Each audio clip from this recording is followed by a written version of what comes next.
Hey, this is Turk72. I'm back. So now that Jeb Bush is stumbling, saying one stupid thing after another, and seemingly can't even get traction in his own state over Trump and Rubio, now it seems we have a whole lot of people pumping Carly Fiorina. And even like Tea Party websites and various other websites. It's just a little bit strange. Now, maybe I know more about Carly Fiorina than others because I live in California and I know various people who worked at HP before Carly was involved with the company. But I don't think people are doing enough vetting on her, and so I asked you to consider knowing more about Carly Fiorina before you back her. So let's take a look at some of her history and some of the misconceptions about her. So now previously I thought that Carly worked up the ranks at HP, going from secretary to CEO, but no, that's false. It's she came into HP as an outsider from AT&T / Lucent. So she was a secretary long ago. I believe even before her days at AT&T. But yes, she did work up her way through the ranks at AT&T and Lucent and held multiple high positions there. And then she was hired as an outsider as a CEO of HP in 2009. So this is according to Wikipedia. So immediately after this outsider got into HP, she immediately started looking for ways to doing acquisitions and squandering HP's capital. So also initially I thought that maybe the merger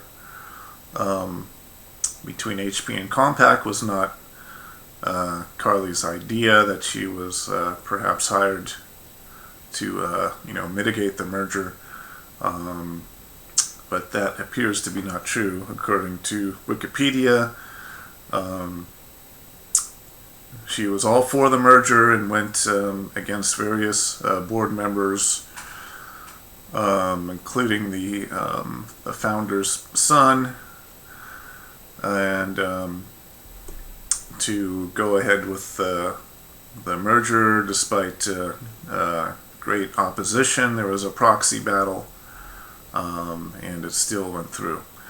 So even before this merger happened, Carly tried to use HP Capital to acquire a company called PricewaterhouseCoopers for $15 billion, and it's a good thing she failed on that because the company was eventually acquired for $4 billion. So once that failed, then she looked into the Compaq merger. So she used $25 billion in HP stock to buy Compaqs. So you have a contracting, low margin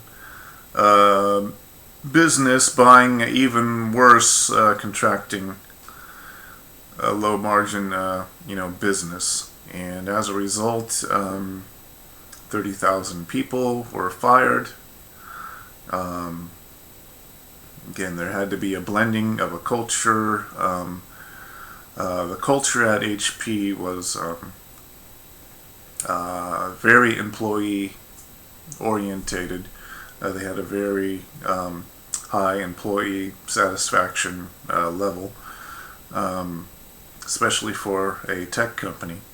So, and so she just kind of forced this merger to go through, and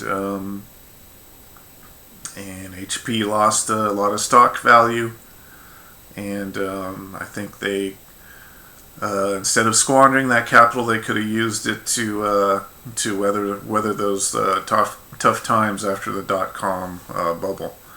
But instead, she had to squander all the good capital that HP acquired after decades of good times, and so then there we are. So you have a forced merger of two companies that were in a contraction mode. So let's look at what other things have happened since Carly has left HP. So we had her Senate campaign in 2010, and there's an article from Reuters that says many of her staffers and vendors remained unpaid for a very long time, until very recently, when she announced her run for president. She had to settle up her tab a little bit. So there continues to be no explanation of why they took so long to be paid. Again, according to Wikipedia, Carly is worth between $30 to $120 million. So, and then to leave these businesses out in the cold, like printing companies that do the mailers and stuff like that, I think we need to look at a little bit of her character on that. So now let's look who's contributing to Carly's super PAC. We have venture capitalist Tom Perkins, who actually tried to oust her, Fiorina, from HP in 2005. So he's contributing money. So we have former Intel CEO Paul Otellini. He's dropping some cash. So we also have Jerry Perencio, former CEO of Univision. Also the largest donor, dropping $1.6 million. So also we have Ted Cruz's PAC donating $500K to Carly for America. So yeah, that's strange. Yeah, we definitely need to look at these donors. Also Charles Munger, who many think have tried to infiltrate and ruin the Republican Party in California. He is donating as well. So again, I just ask you guys to do a little vetting and check things out before you decide to vote for Carly Fiorina. So I'm not gonna tell you who to vote for, just to do your vigilance, and to not just vote for anyone with a JJ. So I think I'll end it there. I'll put my links below, and please comment below as you will. This is Turk72 out.